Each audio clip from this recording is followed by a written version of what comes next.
오늘 주백성교회 예배에 참여하신 여러분 진심으로 환영합니다.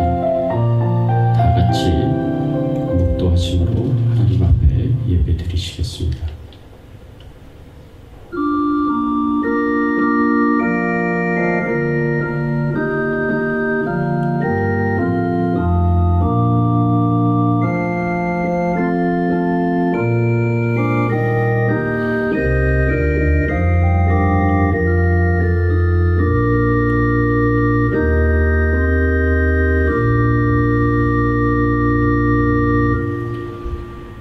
내가 여호와의 명령을 전하노라.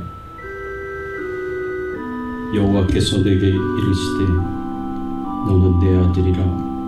오늘 내가 너를 낳았도다. 내게 구하라. 내가 이방 나라를 내 유업으로 주리리. 내 소유가 땅끝까지 이르리로다. 네가 철장으로 그들을 깨뜨리며 질그릇같이 부수리라 하시도다. 여호와를 경외함으로 섬기고 떨며 즐거워할지어다. 그의 아들에게 입맞추라. 그렇지 아니하면 진노하심으로 너희가 길에서 망하리니 그의 진노가 급하심이라. 여호와께서 피하는 모든 사람은 다 복이 있도다. 하나님 감사합니다. 2000년 전에 우리를 위하여 이 땅에 내려오셔서 참으로 마국간에 태어나셔서 말구유에 놓이신 예수님을 찬양합니다. 하나님을 높이고 하나님께 경배를 드립니다. 저희들의 이 경배를 기쁘게 받아주시고 주의 이름이 영화롭게 되며 오로지 예수님만 존귀하게 되시는 귀한 예배가 될 수 있도록 처음부터 끝까지 인도하여 주시옵소서. 하늘문을 여시고 신령한 은혜와 축복으로 저희들을 부어주시기를 간절하게 바라옵고 소원하오며 예수 그리스도의 이름으로 기도드리옵나이다.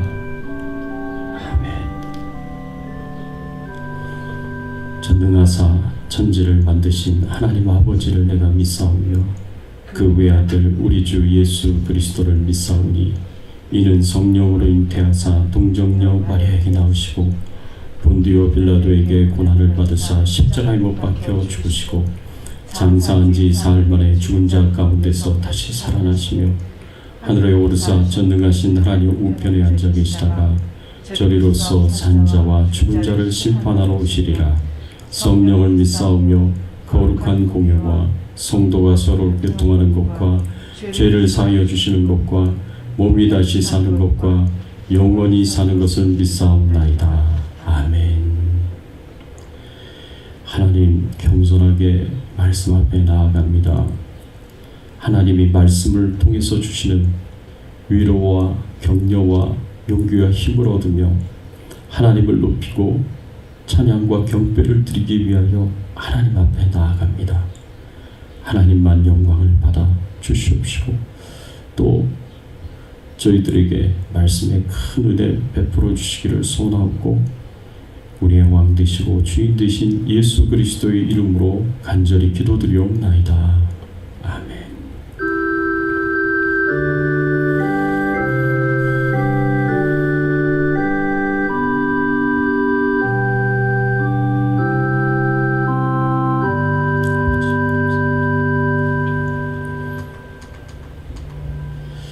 우리 같이 찬양 드리겠습니다.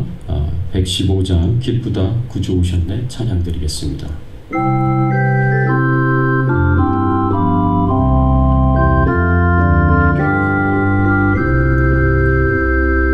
기쁘다 구주 오셨네 만 백성 맞으라 온 교회여 다 일어나 다 찬양하여라 다 찬양하여라 다 찬양하여라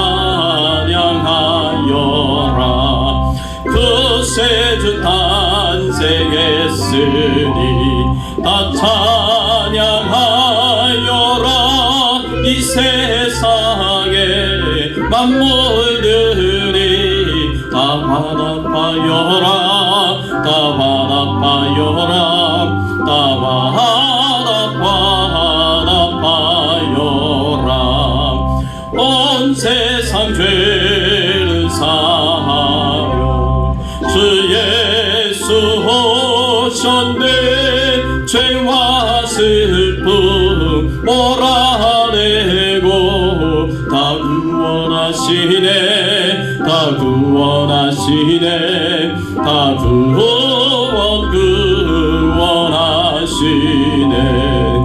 은혜와 진리 되신 주 다 조간하시니 만국 백성 구주 앞에 다 경배하여라. 다 경배하여라. 다 경배하여라.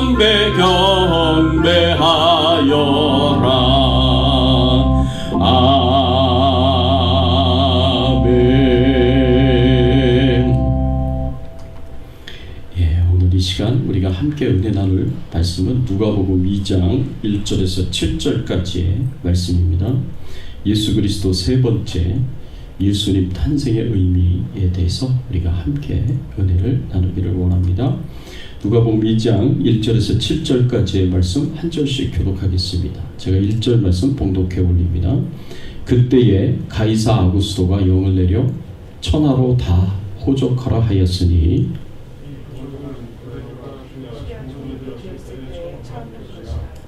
모든 사람이 호족하러 각기 고향으로 돌아가매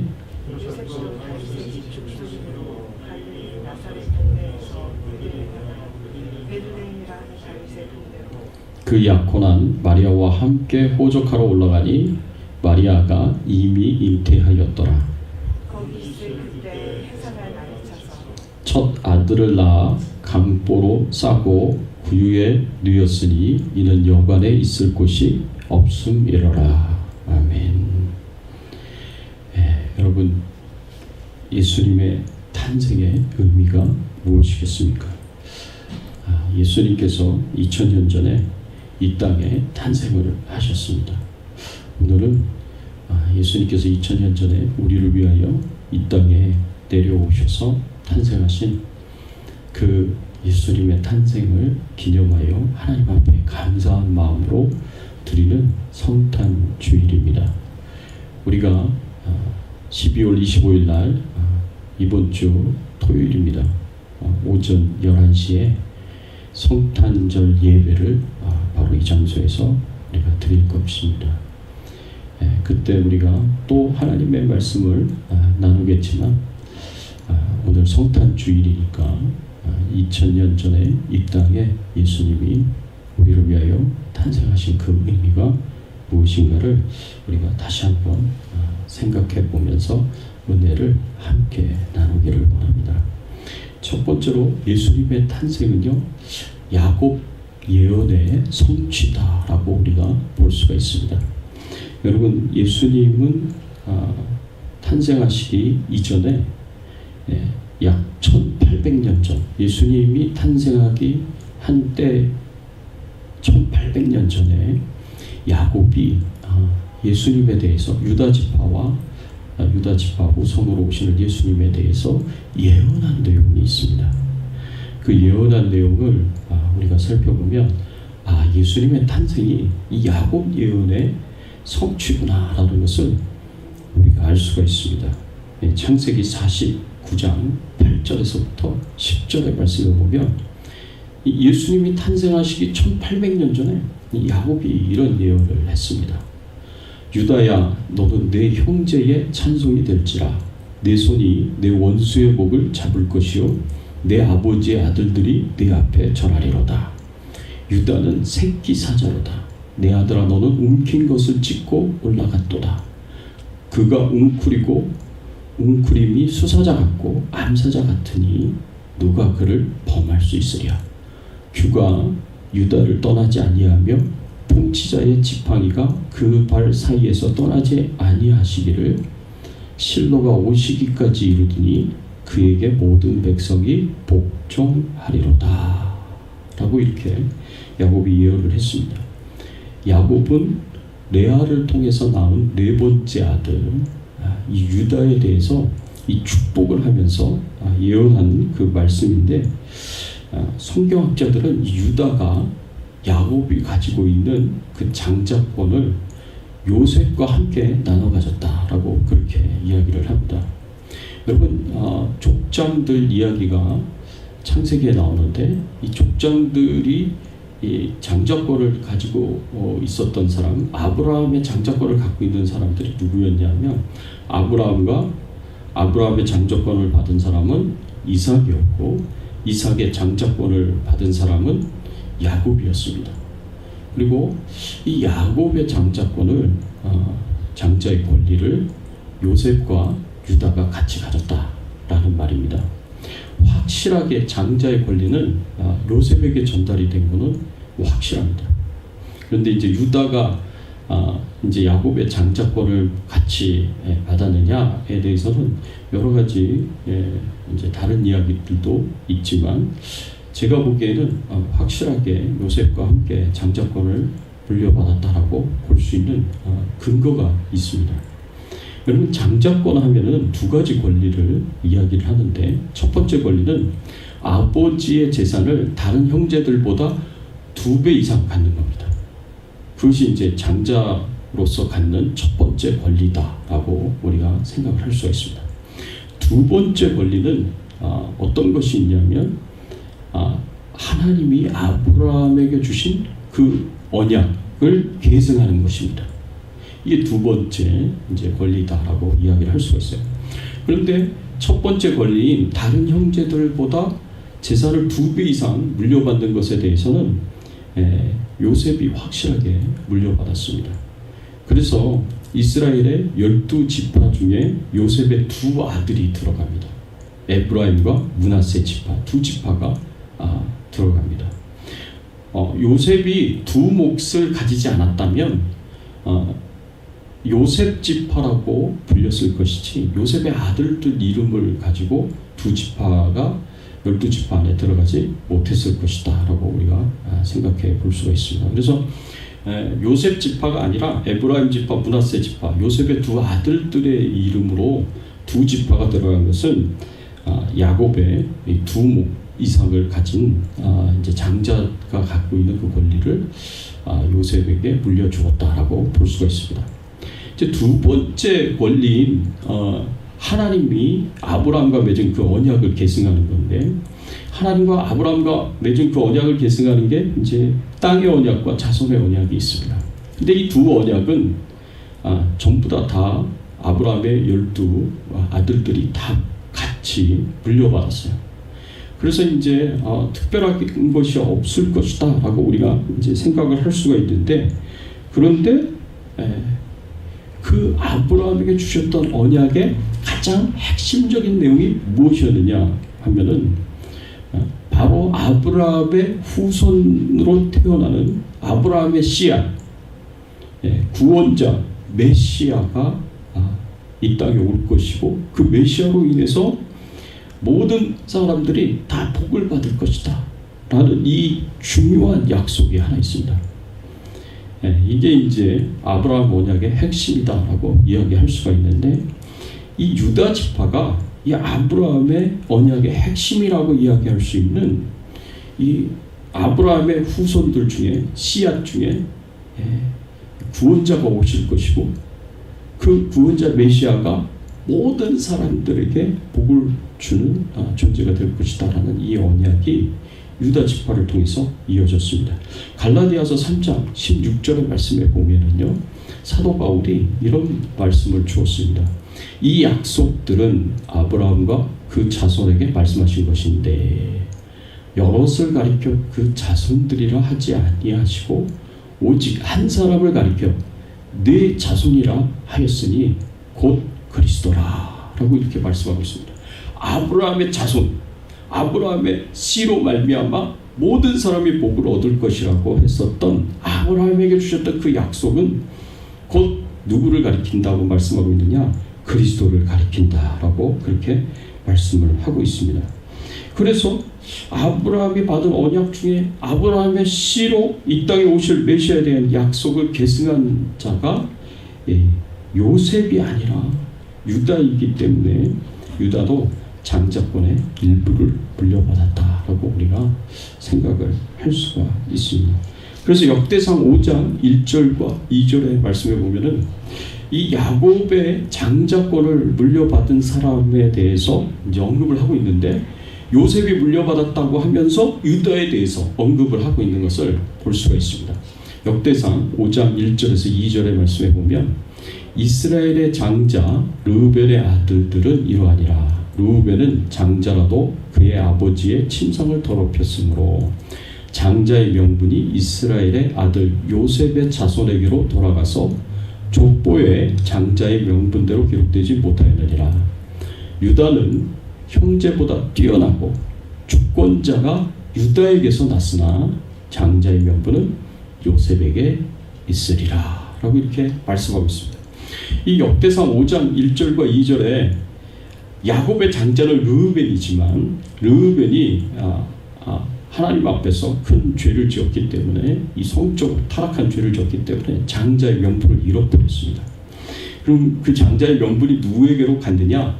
확실하게 요셉에게 갔다고 그렇게 말씀을 하고 있습니다. 그렇지만 장자의 명분 중에 하나님의 언약을 물려받는 것이 있었고, 그 언약 중에 핵심이 바로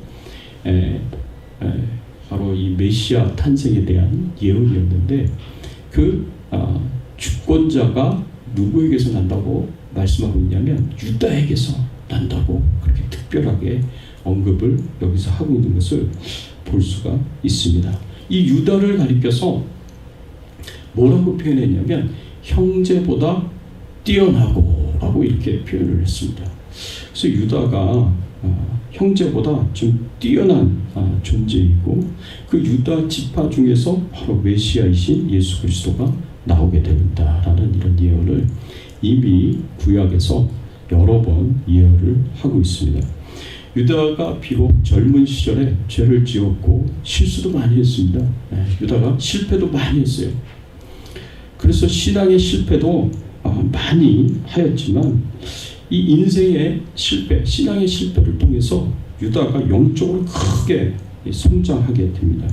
그리고 나중에는 결정적인 순간에 자기 자신을 희생하고 그리고 헌신하면서 가족들을 위기에서 구해주고, 그리고 하나님의 구속사에 있어서 결정적인 역할들을 유다가 하는 것을 볼 수가 있습니다.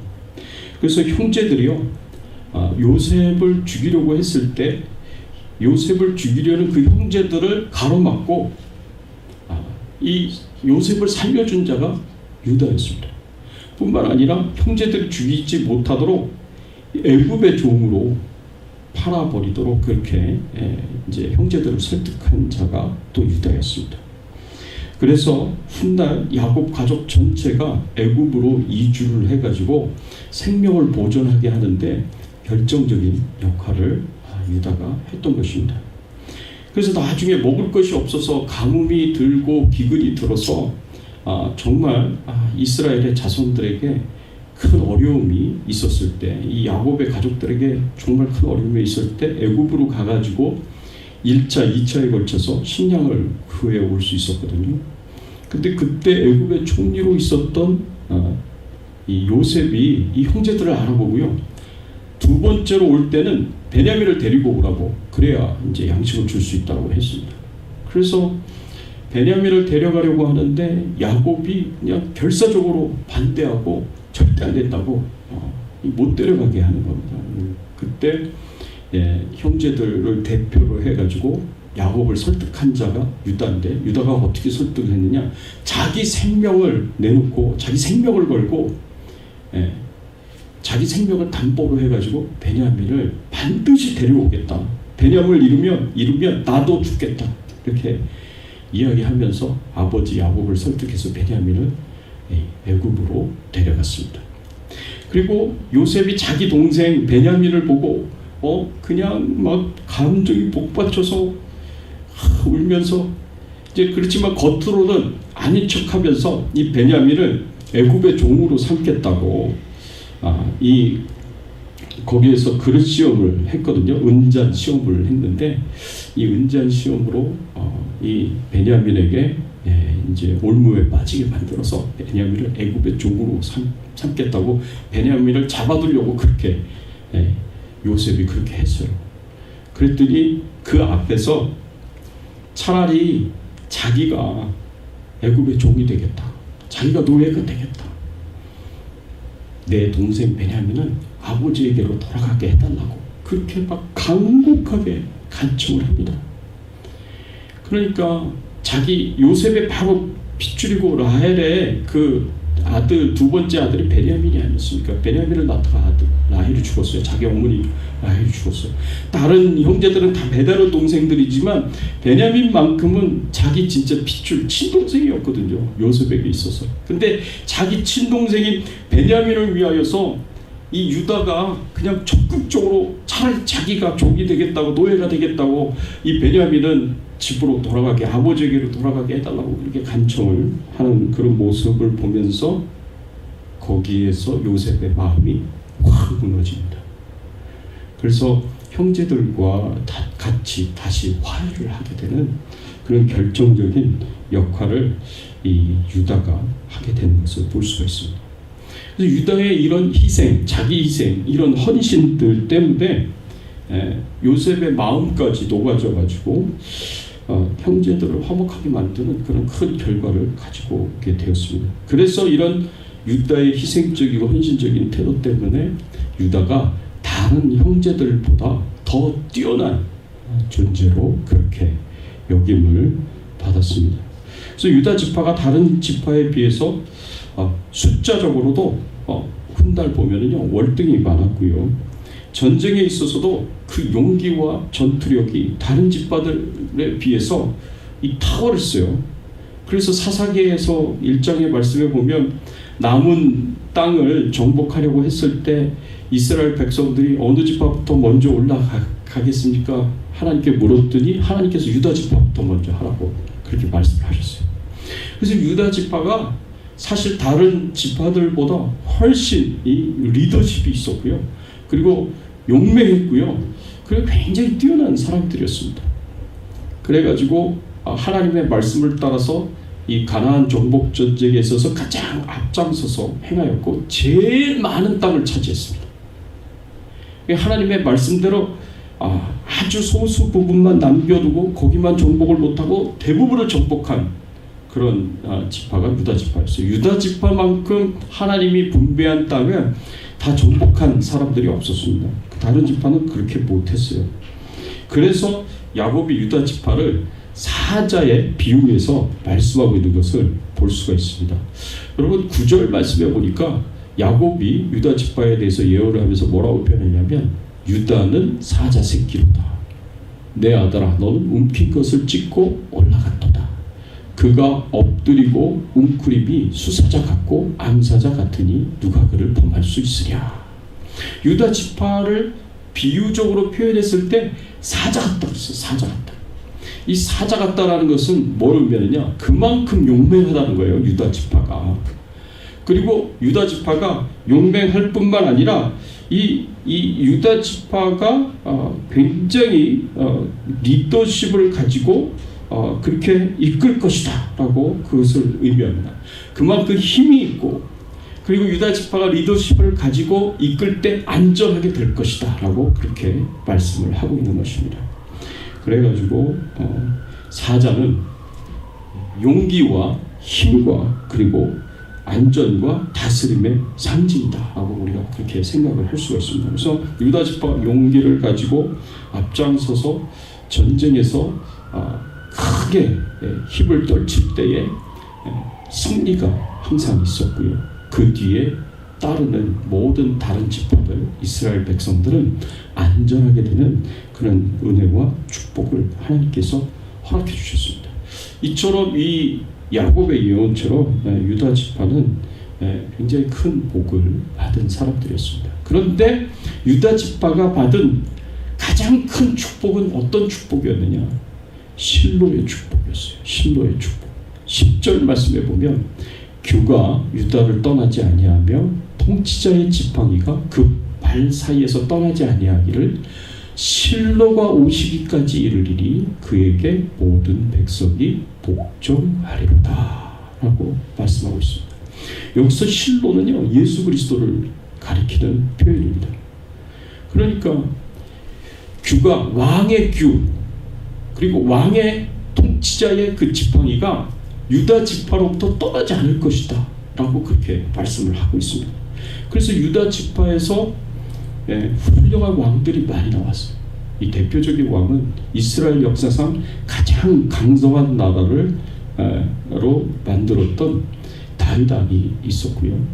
그리고 이스라엘 역사상 가장 부유한 나라로 만들었던 솔로몬 왕이 있었습니다.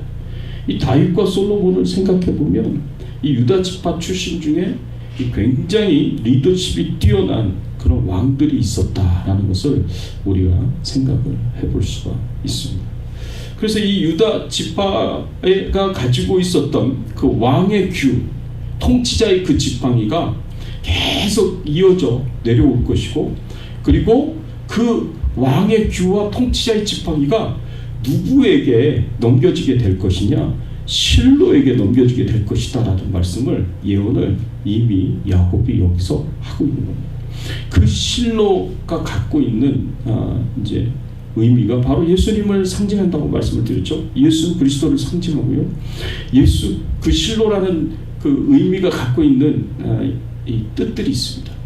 이 실로의 뜻이 뭐냐면 샬롬이라는 뜻의 이 평화가 있고요. 그리고 쉘라라는 뜻의 쉼과 안식이라는 의미가 있고요. 그리고 왕권의 소유자라는 의미가 있습니다. 이 세 가지 의미가 있어요. 그래서 물론 다윗과 솔로몬 왕들을 통해서 이스라엘 백성들이 평화를 누리게 되었고, 또 쉼과 안식을 누리게 되었고, 그리고 그 후손들이 왕권의 소유자가 되었지만, 이 실로가 가리키는 바로 그 예수 그리스도를 통해서 진정한 평화가 이 세상에 임하게 되었습니다. 그리고 그 예수 그리스도를 통해서 진정한 쉼과 안식이 백성들에게 주어지게 되었습니다.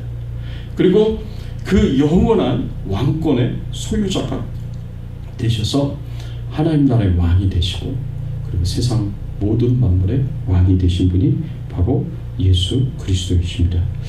그래서 이 왕의 규와 그리고 통치자의 지팡이가 실로가 되시는 예수님에게 그대로 전달이 되었고요.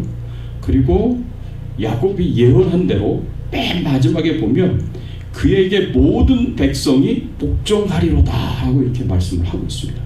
그래서 예수 그리스도에게 이 세상에 있는 모든 피조물들이 다 복종하게 될 것이다 라고 이렇게 말씀을 하고 있는 것입니다. 그래서 하늘과 땅의 모든 권세를 가지신 예수님 앞에 하늘에 있는 존재, 영적 존재, 땅에 있는 존재, 모든 살아있는 존재, 그리고 땅 안에 있는 존재, 심지어는 죽은 존재들까지도 예수님 앞에 복종하고 무릎을 꿇게 될 것이다 라는 것이 성경에서 우리에게 가르쳐주고 있는 내용입니다. 사랑하는 성도 여러분, 2000년 전에 예수님이 이 땅에 탄생하신 것은 유다가 한 그 야곱의 예언이 성취가 된 것입니다. 아브라함에게 주셨던 아브라함의 씨로 말미암아 세상에 있는 모든 사람들이 다 복을 얻을 것이다 라고 말씀하셨던 그 언약이 야곱의 아들 유다에게 이어지게 되었고, 유다의 후손으로 오신 예수 그리스도에게 이어지게 되었습니다. 그래서 실로의 이름을 가지고 이 땅에 오신 예수님께서는 우리에게, 믿는 모든 하나님의 백성들에게 참된 평화를 주셨습니다. 하나님과 우리 사이에 있는 모든 불화의 원인이었던 죄의 문제를 해결해 주셔서 하나님과 우리 사이를 화목하게 만들어 주셨고, 사람들과 사람들 사이에 그 모든 죄의 갈등의 문제를 해결해 주셔서 막힌 담을 다 헐어 주시고 사람들 사이에 평화가 있도록 하나님께서 그렇게 은혜를 베풀어 주셨고, 그 예수 그리스도를 믿는 모든 사람들에게 참된 안식과 쉼을 주시는 분이 하나님이십니다. 우리 주님 안에서 쉼을 얻게 하시고 무엇보다도 저 천국에 가서 영원한 쉼과 안식을 얻을 수 있도록 하나님께서 은혜를 베풀어 주셨습니다. 그리고 그 하나님의 나라는 예수님이 왕으로 주인으로 다스리고 통치하시는 왕권을 가지시고 통치를 행하시는 그런 왕이 되셨습니다. 그래서 야곱이 유다에게 준 그 모든 축복들이 예수 그리스도를 통해서 온전히 이루어지고 성취가 되었습니다. 그래서 예수님의 탄생은 야곱 그 약속의 성취다라고 우리가 예수님의 탄생을 생각해 보면서 우리가 함께 묵상을 하고 은혜를 받을 수가 있습니다. 또 두 번째로 예수님의 탄생은 예언의 성취를 위하여서 하나님께서 구원의 섭리를 따라서 이루시고 행하셨다라는 것을 우리가 알 수가 있습니다. 여러분, 예수님의 탄생은요, 구약에 이미 예언하신 하나님 예언의 성취일 뿐만 아니라 하나님께서 직접 이 세상 역사에 깊숙이 개입하셔서 하나님의 뜻을 이루신 그리고 섭리하신 역사의 결과입니다.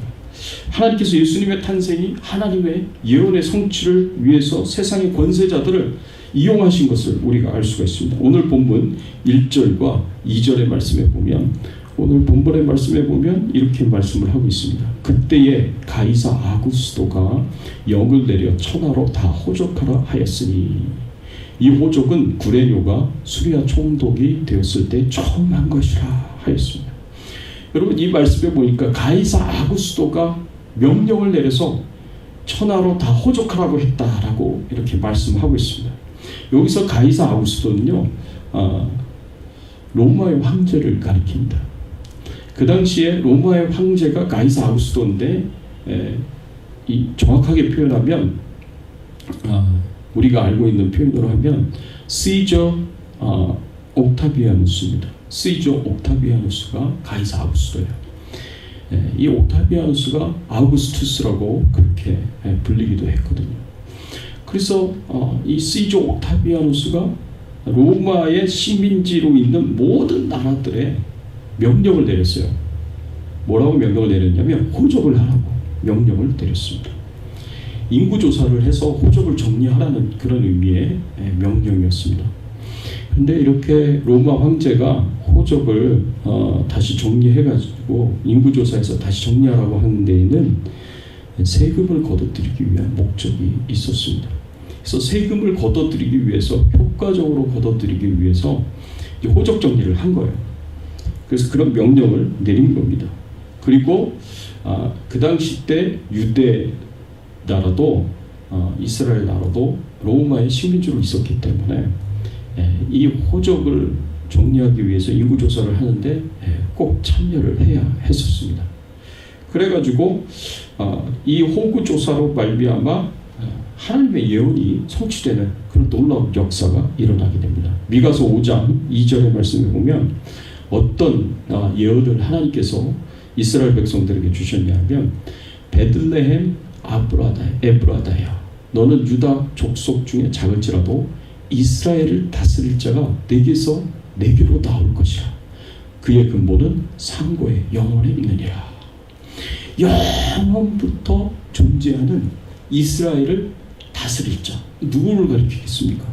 예수 그리스도를 가리키거든요. 메시아를 가리키거든요. 하나님께서 구약에서부터 계속해서 구원자로 메시아로 약속하신 그 예수님은 상고에 계신 분, 영원 전부터 계신 분이에요. 그 이스라엘을 다스릴 자가 어디에서 탄생을 하실 것을 지금 말씀을 하고 있냐면 베들레헴에서 탄생하실 것을 예언을 하신 거예요. 그래서 하나님께서 미가 선지자를 통해서 이미 오래전에 이 메시아의 탄생이 베들레헴에서 이루어질 것이다 라고 그렇게 약속을 하고 있는 것입니다. 그리고 이 베들레헴에서 구원자이신 메시아이신 이 세상의 왕으로 오실 예수 그리스도의 그 탄생을 이루기 위해서 하나님께서 그 당시 때 로마의 황제 최고의 권세자, 권력자인 로마의 황제 시저 옥타비아누스를 움직여가지고 호구 조사를 하게 만들고, 이 호구 조사를 하게 해서 그 당시 때 갈릴리에 살고 있었던, 예수님을 잉태하고 있었던 마리아와 요셉이 이 호구 조사의 명령에 순종하기 위해서 베들레헴까지 오도록 만드는 그런 역사를 행하셨습니다. 왜 요셉과 마리아가 베들레헴까지 와가지고 그 호구 조사를 위해서 이 호적을 등록을 해야 했습니까? 이 시저 옥타비아누스 로마 황제의 명령에 의해서 그렇게 한 거거든요. 그래가지고 갈릴리에 살고 있었던 예수님을 잉태한 그 요셉과 마리아가 유다 지파의 본산지인 이 베들레헴까지 와가지고 이 호적을 등록을 해야 되기 때문에 이 베들레헴까지 꼭 와야 되는 거였어요. 그래서 베들레헴까지 오게 해가지고 하나님이 미가 선지자를 통해서 예언하신 베들레헴에서의 예수님 탄생, 메시아 탄생을 하나님께서 이루시고 성취하셨습니다. 이런 것을 보면서 하나님은 정말 세상을 움직이시는 통치자이시구나, 주권자이시구나 라는 것을 우리가 생각해 볼 수가 있습니다. 역사가인 이 아놀드 토인비가 이런 말을 했다고 합니다. 세상의 역사는 교회를 축으로 도는 바퀴다. 세상의 역사는 교회를 중심으로 움직인다 라고 그렇게 이야기를 했다고 합니다. 여러분, 세상 사람들은요, 교회를 우습게 여깁니다. 교회를 멸시합니다. 그렇지만 하나님은요, 교회를 중심으로 세상 역사를 움직이시는 분이에요. 이 땅의 구원자이신 예수 그리스도의 탄생을 위하여서 하나님께서 로마 황제 시저 옥타비아누스 아우구스투스를 움직여가지고 세금을 효과적으로 걷기 위하여서 호구조사를 하도록 하고 호적 등록을 하도록 그렇게 만들었습니다. 명령을 내렸습니다. 그래가지고 그 명령을 따라서 갈릴리에 살고 있었던 예수님의 부모였던 요셉과 그리고 마리아가 베들레헴까지 와가지고 거기서 호적을 하면서 거기서 예수님을 탄생하게 된 거예요. 예수님이 출산을 하게 된 거예요. 그래서 이 모든 것이 하나님의 뜻을 이루기 위한, 하나님의 예언을 이루기 위한 하나님께서 행하신 일이었구나 라는 것을 우리가 생각을 해볼 수가 있습니다. 하나님께서 이렇게 행하셨는데 이런 질문을 우리가 던질 수가 있습니다. 어떤 질문을 던질 수가 있느냐, 하나님께서 굳이 로마의 황제까지 움직이시면서 이렇게까지 하실 필요가 있을까? 그렇지 말고 그냥 마리아에게, 요셉에게 꿈으로나 천사를 보내셔서 계시의 말씀 주시면 되잖아요. 전에 하셨던 것처럼 이렇게 베들레헴으로 가가지고 거기서 아기를 출산하라고 그렇게 하나님 계시를 주시면 요셉과 마리아가 순종을 안 하겠어요? 순종하죠. 왜 그런 방법으로 하시지 않고 굳이 로마의 황제를 시저 옥타비아누스를 움직여가지고 이렇게까지 하셔야 했을까? 이런 생각을 해볼 수가 있습니다. 그런데 거기에는 굉장히 중요한 이유가 있어요. 하나님이 주시고자 하시는, 의도하시고자 하시는 메시지가 거기에 있었습니다. 그 메시지가 무엇인가 하면 예수님께서는 이 세상의 모든 가난한 자들을 부유하게 하시기 위하여 스스로 가난하게 되셨다는 것을 우리에게 알려주시기 위해서, 그 메시지를 주시기 위해서 하나님께서 이렇게 행하셨다라고 우리가 볼 수가 있습니다. 고린도후서 8장 9절의 말씀에 보면 이런 말씀이 있습니다. 어떤 말씀이냐면 우리 주 예수 그리스도의 은혜를 너희가 알거니와 부요하신 이로써 너희를 위하여 가난하게 되심은 그의 가난함으로 말미암아 너희를 부요하게 하려 하심이라. 예수님께서 우리에게 베풀어 주신 은혜 중에 어떤 은혜가 있느냐? 예수님은 부요하신 분이에요. 상상할 수도 없을 만큼 부요하신 분이에요. 그런데 예수님께서 스스로 가난하게 되셨어요. 스스로 가난하게 되셔서 우리로 하여금 부유하게 만들어 주셨다라고 이렇게 말씀하고 있는 것을 볼 수가 있습니다. 여러분, 하나님이 얼마나 부유한 분이셨냐면 하나님이요, 하나님의 아들이십니다. 하나님께서 하나님 아버지와 동일한 영광을 가지신 분이십니다. 그래서 하나님과 동일한 영광을 가지시고 하나님과 동일한 그런 권세와 능력과 그리고 지혜를 가지신 분이십니다. 그래서 하나님이 가지신 모든 것을 예수님이 다 가지고 계신 거예요. 그런데 그렇게 부유하신 분이, 스스로 하나님의 영광으로 충만하신 분이, 이 세상을 창조하신 창조주께서 스스로 가난하게 되셨습니다. 예수님이 이 세상을 하나님 아버지와 함께 창조하셨어요. 예수님을 통하여서 세상 창조가 이루어졌기 때문에 예수님을 통하지 않고는 세상의 창조가 이루어지지 않았습니다. 그래서 요한복음 1장 1절에서 3절의 말씀을 보면 예수님께서 이렇게 말씀을 하셨습니다. 사도 요한이 이렇게 예수님에 대해서 예언을 했습니다. 태초에 말씀이 계시니라. 태초에 말씀이 계시니라. 이 말씀이 하나님과 함께 계셨으니 이 말씀은 곧 하나님이시니라. 그가 태초에 하나님과 함께 계셨고 만물이 그로 말미암아 지은 바 되었으니 지은 것이 하나도 그가 없이는 된 것이 없느니라. 예수님이 말씀이셨습니다. 예수님이 말씀이셨는데 하나님께서 세상을 말씀으로 창조하셨거든요. 그러니까 예수님을 통해서 창조를 하신 거예요. 그래서 예수님께서는 하나님 아버지와 함께 세상을 창조하신 창조주이세요. 세상 모든 만물이 예수님의 것입니다. 왜냐하면 창조주이시기 때문에 그렇습니다. 예수님은 모든 것을 다 가지신 부유하신 분이에요. 그런데 그 부유하신 분이 이 땅에 내려오시면서 가난하게 되셨습니다. 이 세상에 왕으로 오셨지만, 이 세상에 통치자로 오셨고 다스릴 자로 오셨지만, 하나님 아버지께서는 예수님이 왕의 호화로운 그 집에서, 왕궁에서 태어나도록 원하지 않으셨습니다. 또 부유한 자의, 부자들의 그 호화로운 집에서 태어나도록 원하시지 않으셨습니다. 하나님께서, 예수님께서 이 땅에 탄생하실 때 가난한 목수의 집안에서, 그리고 정말 낮고 낮은 마구간에서,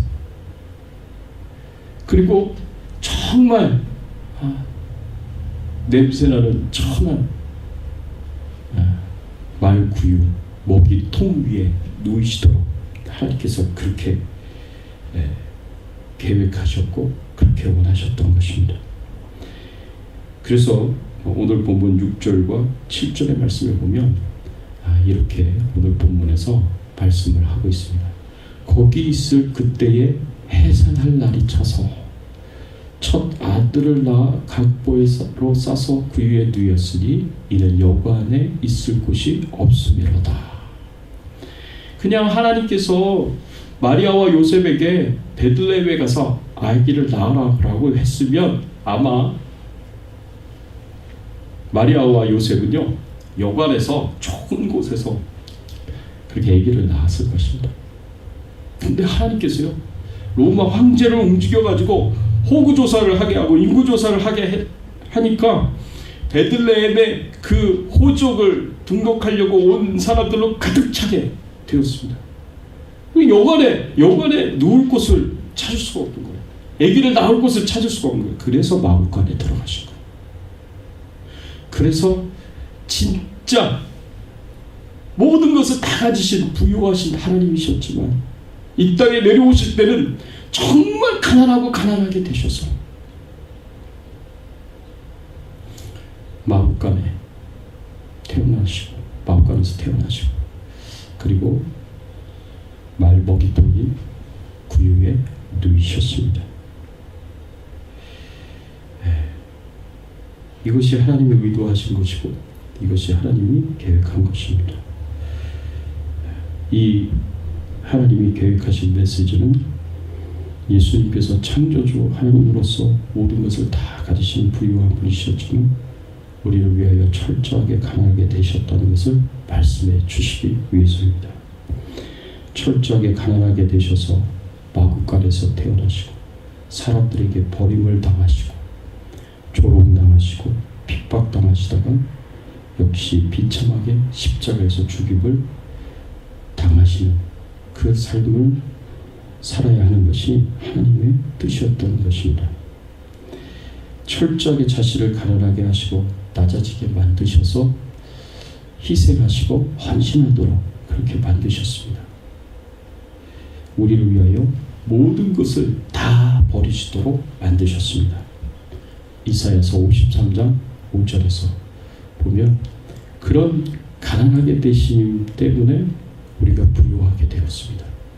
이사야 53장 5절에 그가 찔림은 우리의 허물 때문이요 그가 상함은 우리의 죄악 때문이라.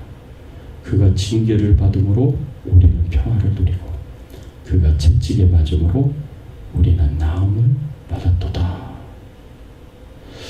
예수님이 철저하게 찔림을 당하셨고 상함을 당하셨습니다.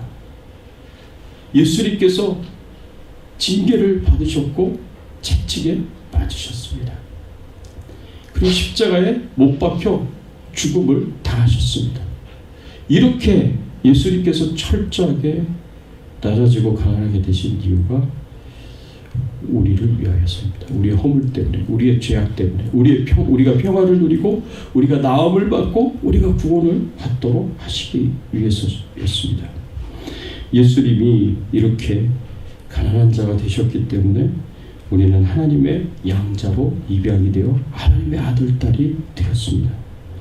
저 천국에 들어갈 수 있게 되었고 그 좋은 천국에서 하나님과 함께 영생과 복락을 상급을 누리면서 살게 되었고 그곳에서 예수님과 함께 영영토록 세세토록 우리가 왕노릇하면서 살게 되었던 것입니다. 하나님께서 이 메시지를 우리에게 주시기 위해서 예수님을 가난한 목수의 집안에서 태어나게 하셨고 마구간에 그 낮고 낮은 마구간에서 태어나게 하셨고 말 구유에 누이게 하셨습니다. 이 메시지를 주기 위해 베들레헴의 사람들로 붐비게 하셨고 베들레헴의 사람들로 붐비게 하시기 위해 로마의 황제를 움직여서 후구조사 명령을 내리게 하셨습니다.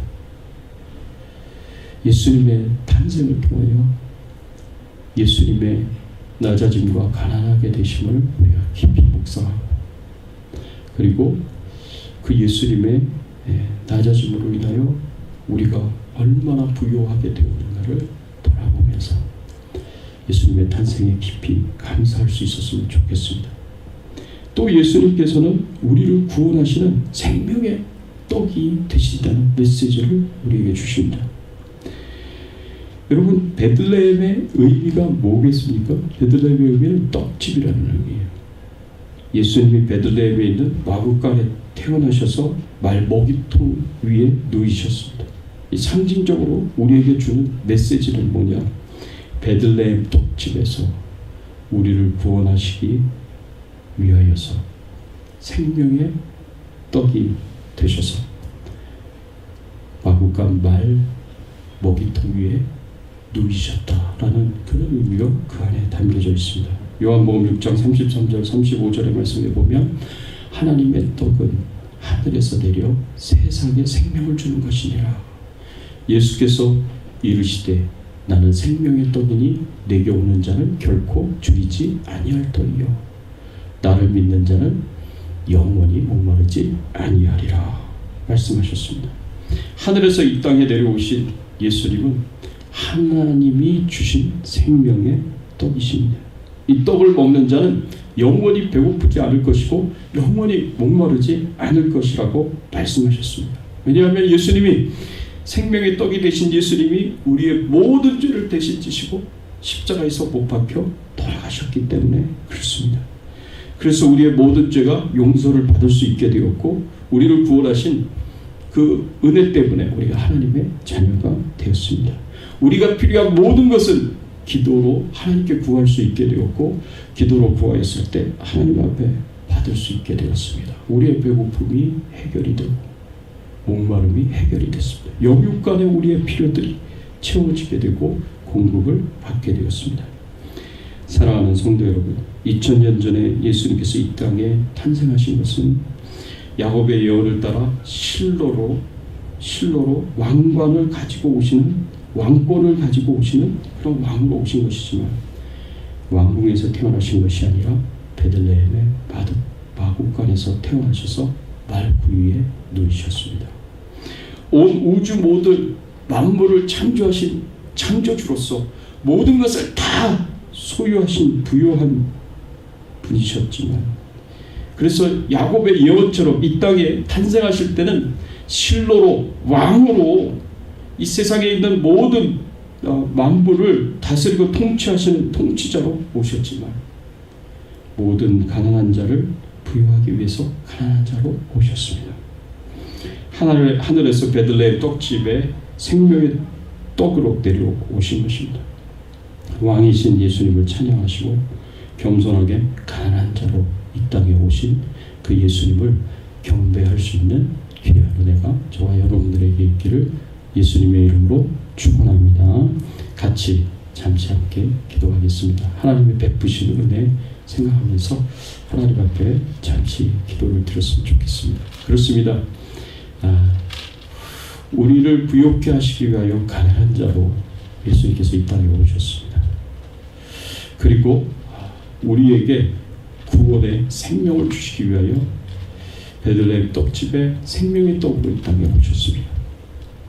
그 예수님의 탄생에 깊이 감사하시고 또 하나님 앞에 영광을 돌릴 수 있는 우리 잠시 기도를 하나님 앞에 드리도록 하겠습니다. 함께 기도하겠습니다. 하나님 아버지 감사합니다. 오늘 말씀을 통하여서 저희들에게 가르쳐 주시고 교훈하여 주신 하나님께 감사를 드립니다. 우리 예수님은 야곱의 그 예언의 성취대로 모든 평화와 안식과 그리고 왕권을 소유한 자로 이 땅에 왕으로 오시는 분이셨습니다. 그렇지만 우리를 부욕케 하시기 위해 가난한 자로 오셨습니다. 철저하게 낮아지셔서 가난한 목수의 집안에서 태어나셨고 낮고 낮은 마구간에서 탄생하셨습니다. 그리고 냄새나는 말구유 위에 누이셨습니다. 우리를 부욕케 하시기 위하여 하나님이 철저하게 낮아지셨으며 우리에게 알게 해주시고 깨닫게 해주시니 감사를 드립니다. 그리고 베들레헴 떡집에 생명의 떡으로 오신 예수님, 우리를 구원하시고 하나님의 자녀와 하나님의 그 영생과 공락과 상급을 누리며 사는 하나님의 자녀로 삼아주시기 위하여 이 땅에 오셨음을 우리가 기억하면서 하나님 앞에 깊은 감사를 드릴 수 있는 은혜를 허락하여 주시옵소서. 감사합니다. 하나님을 찬양합니다. 하나님께 영광 돌리고 하나님 영광 받아 주시옵소서. 하나님 감사합니다. 오늘 말씀을 통하여서 저희들에게 은혜를 베풀어 주시니 감사를 드립니다. 하나님께 모든 영광과 존귀와 찬송을 돌립니다.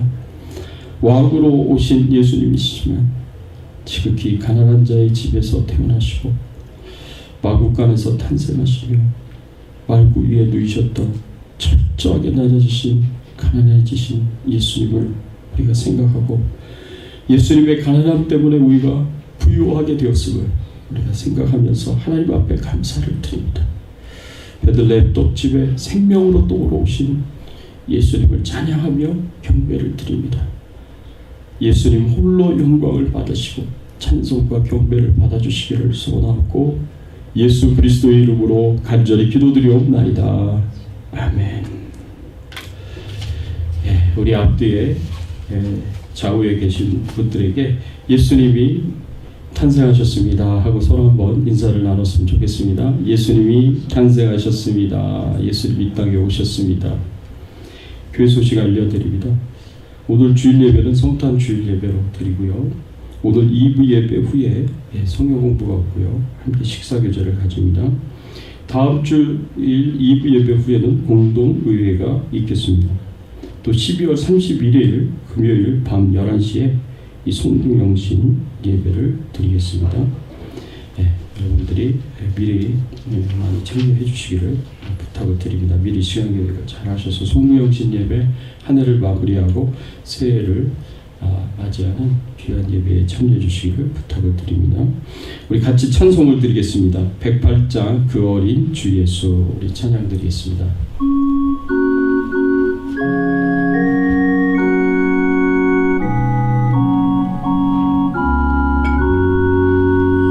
그 어린 주 예수를 자리 없어 그 귀하신 몸이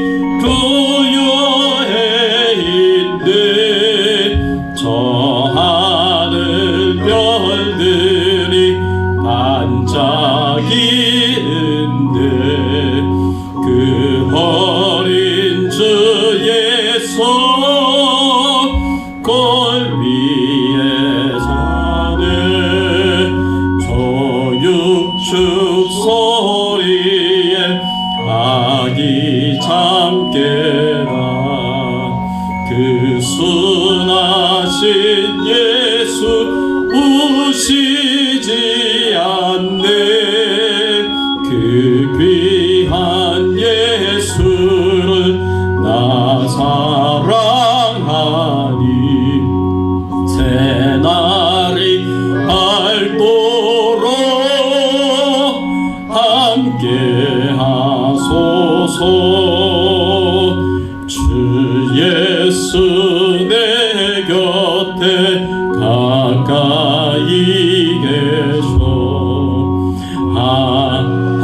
한없는 사랑 늘 베푸시고 온 세상 악인을 다 품어주사 주 품 안에 안겨 살게 하소서.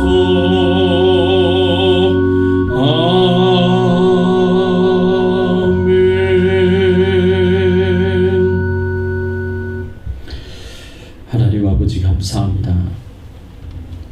우리를 구원받은 하나님의 자녀요 하나님이 가지신 모든 것을 상속받는 상속자요 저 천국에서 영생과 복락과 상급을 누리며 세세토록 왕노릇하며 살아가는 크게 부유한 자로 만들어 주시기 위해 이 땅에 가난한 자로 가난한 복수의 지방으로 낮고 낮은 마국간에서 태어나시고 냄새나는 말구유 위에 누이신 그 예수님의 그 초절한 자기 희생과 헌신의 감사와 찬양과 영광을 돌립니다. 하나님 홀로 영광을 받으시고 예수님 홀로 존귀한 분이 되셔서 우리가 드리는 이 예물을 기쁘게 받으시고 감사의 고백과 사랑의 마음을 하나님 기쁘게 받아 주시옵소서.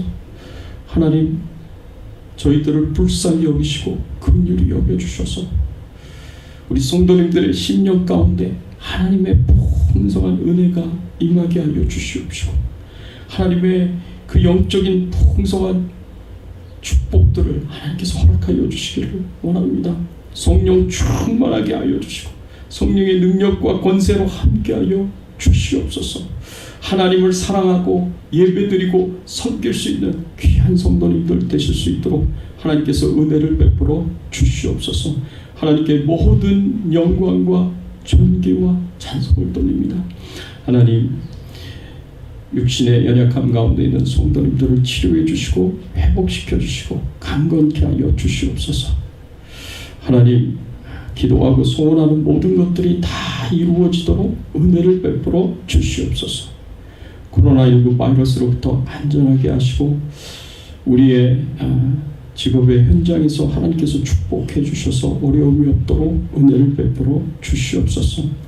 특별히 선교사님들을 기억하여 주시고 세계 곳곳에서 복음을 전하며 예수 그리스도의 그 십자가의 은혜를 증거하며 말씀을 증거하시는 우리 선교사님들에게 영적으로 육적으로 강건함을 허락하여 주시옵시고 필요한 모든 것을 채워주시고 공급하여 주셔서 능히 사명 잘 감당하실 수 있도록 하나님 도와 주시옵소서. 하나님께서 은혜 베풀어 주시옵소서. 감사드리옵고 모든 영광과 존귀와 찬송을 하나님 앞에 돌립니다. 하나님, 특별히 우리 주백성교회가 기도와 또 조그마한 물질로 함께 후원하고 또 기도하는 우리 선교사님들 계십니다. 하나님, 미얀마의 정수자 선교사님, 대만의 최경혜 선교사님, 성김의 교회 임사원 목사님을 기억하여 주시고 건강하시도록 은혜를 베풀어 주시고 또 마지막까지 사명 잘 감당하시도록 축복해 주시옵시고 그리고 그 교회가 크게 성장할 수 있도록 은혜를 베풀어 주시옵소서. 늘 함께해 주신 하나님께 감사드리며 예수 그리스도의 이름으로 간절히 기도드리옵나이다. 아멘.